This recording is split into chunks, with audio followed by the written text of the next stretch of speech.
இது மகிமை நேரம். ஆண்டவரும் உலக ரட்சகருமாய் இருக்கிற இயேசு கிறிஸ்துவின் ஈடு இணையற்ற பரிசுத்த நாமத்தில் என் அன்பின் வாழ்த்துக்கள். சங்கீதங்களின் புஸ்தகம் 26ஆம் அதிகாரம் அதனுடைய 3ஆம் வசனம் விதமாய் சொல்லுகிறது, உம்முடைய கிருபை என் கண்களுக்கு ரொம்பதாக இருக்கிறது, உம்முடைய சத்தியத்திலே நடந்து கொள்கிறேன். இங்கே நம்முடைய ஆண்டவர் உத்தமமானவர். நாம உத்தமமா இருக்கோம் இல்லையோ, அவர் உத்தமமானவர். சொன்னதை நிறைவேற்றக்கூடிய ஒரு ஆண்டவர். உங்கள் வாழ்க்கையிலே சொன்னதை செய்கிற ஒருவர். ஏன் உங்க வாழ்க்கையில கர்த்தர் சொன்னதை செய்யலையா? செய்யறாரு, அவர் உத்தமமா இருக்கிறார். நீங்க அவருக்கு ஒண்ணு உத்தமமா இருக்கீங்களா? அதுதான் கொஸ்டின். அதான் கொஸ்டின். நீங்க இன்னைக்கு உங்களுக்கு கொடுத்த தேவன் கொடுத்த பொறுப்பில் உண்மையும் உத்தமமாய் இருக்கிறீர்களா? யோசிக்கணும். விசுவாசிகள் மட்டுமல்ல, ஊழியர்களும்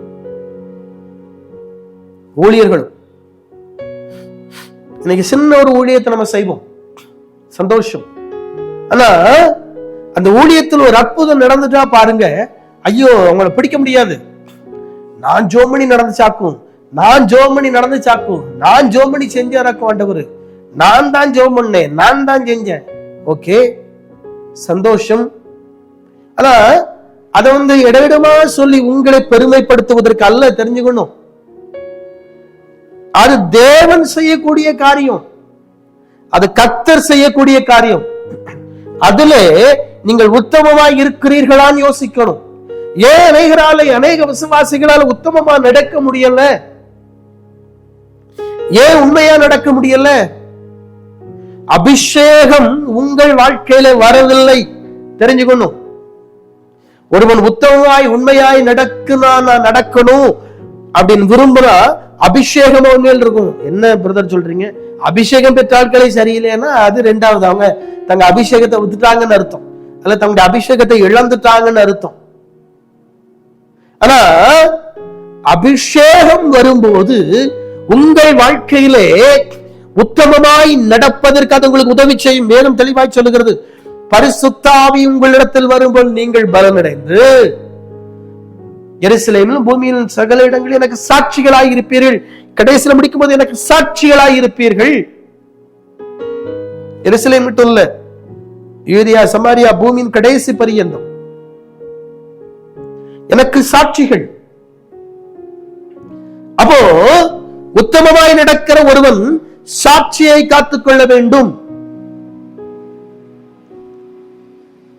சாட்சி காத்துக்கொள்ள எப்படி? மனுஷர் 4 பேர் நல்லதா சொல்லுவான், 4 பேர் கெட்டதா சொல்லுவான். 4 பேர் நல்லதா சொன்ன உடனே நீங்க நல்லவங்க இல்ல, 4 பேர் கெட்டதா சொன்ன நீங்க கெட்டவங்க இல்ல. உங்களை குறித்து தேவன் எப்படி சாட்சி கொடுக்கிறார், அதாங்க முக்கியம். மனுஷர் 1000 சொல்லலாம், பணம் இருந்துச்சுன்னா சொல்லுவான் நல்லவனாக்கும், அவன் மோசமானவனா இருப்பான், கழிச்சு போட்டவன் கழிச்சடையா இருக்கும். ஆனா சொல்லுவான் ரொம்ப நல்லவன், ஆஹா அவன மாதிரி நீதிமான் கிடையாது, அவன மாதிரி பரிசுத்தவான் கிடையாது, ரொம்ப நல்லவன். ஏன்னா அவன் காசு இருக்குது, ஏதாவது உதவி செய்வான், பணம் இருக்குது, ஏதாவது உதவி செய்வான். ஆனா கஷ்டப்பட்டு ஏழையா இருந்து மிக வறுமையில இருக்கிற ஒரு ஊழியம் செய்கிற ஒரு விசுவாசி இருக்கானா, அவன்கிட்ட ஒண்ணும் கிடையாது, அவன் ஒரு சாதாரண ஈத்திர பையல, சாதாரண பையன், அவன்கிட்ட என்ன இருக்கு? ஒண்ணும் கிடையாது, அவன் வேஸ்ட். உலகம் சாட்சி கொடுக்கும், ஆனா பரலோகம் என்ன தெரியுமா சாட்சி கொடுக்கும்?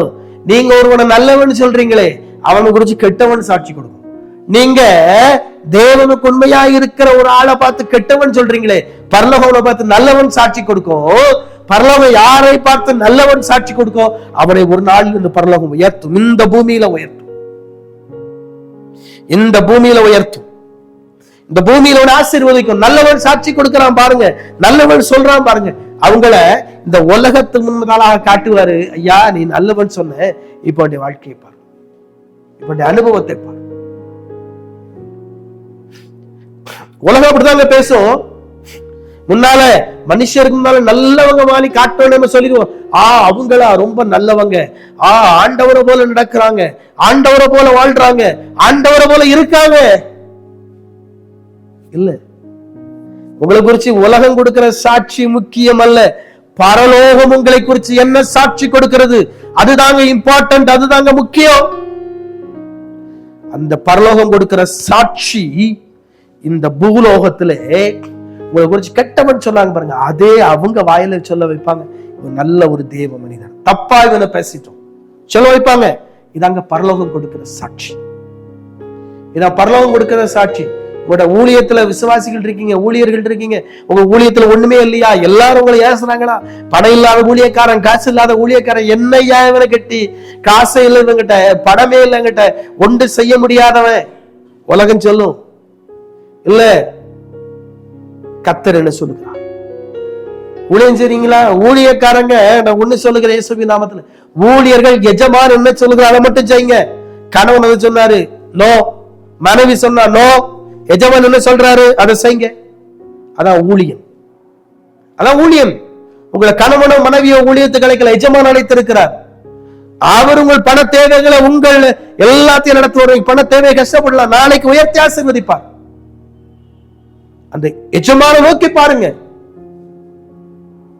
அந்த எஜமான்ட்ட போங்க, அந்த எஜமான் உங்களை ஆசீர்வதிப்பார். அந்த எஜமானுக்கு உத்தமனாயிருங்க, அந்த எஜமானுக்கு உண்மையாருங்க. உங்களுக்கு எல்லா தேவைகளையும் சந்திப்பார் அந்த எஜமான். அந்த எஜமானுடைய வார்த்தைக்கு கீழ்ப்படிங்க, உங்களை உயர்த்தி ஆசீர்வதிப்பார். எஜமானுடைய வார்த்தை கீழ்ப்படுகிறீங்களா? இல்லைன்னா உலக மனிதனுடைய வார்த்தை, கணவனுடைய வார்த்தைக்கும் மனைவனுடைய வார்த்தைக்கும் கேட்கணும். நான் இல்ல சொல்லுது, ஆலோசனை கேளுங்க, இல்லன்னு சொல்லல. ஆனாலும் ஊழியத்துல எஜமான் என்ன சொல்லுகிறார்? ஊழியத்துல எஜமான் எங்க போய் சொல்லுகிறார், அங்க போங்க. என்னுடைய ஊழியதான் இயேசுநாதர் எங்க போய் சொல்றாரு அங்கதான் போவேன், எல்லா இடத்துக்கு நான் போக மாட்டேன். இயேசு எங்க போய் சொல்றது அங்கதான் போவேன், அதான் என்னுடைய ஊழியம். என்னுடைய எஜமான் என்ன சொல்லுகிறார் அதை மட்டும் தானே செய்வேன். ஊழியம் செய்றீங்களா? எஜமான் என்ன சொல்லுகிறார் அதை செய்யுங்க. தலைகளை தாழ்த்து ஜெபிப்போம். அன்பின் ஆண்டவரே, உமக்கு ஸ்தோத்திரம். எஜமானனாய் இருக்கிற கர்த்தராகிய நீர் எங்களுக்கு எதை சொல்லுகிறீரோ, ஊழியர்களாகிய நாங்கள் கீழ்ப்படிந்து அதை செய்வதற்கு உதவி செய்யுங்க. இயேசுவின் நாமத்தில் ஜெபிக்கிறேன் பிதாவே, ஆமென்.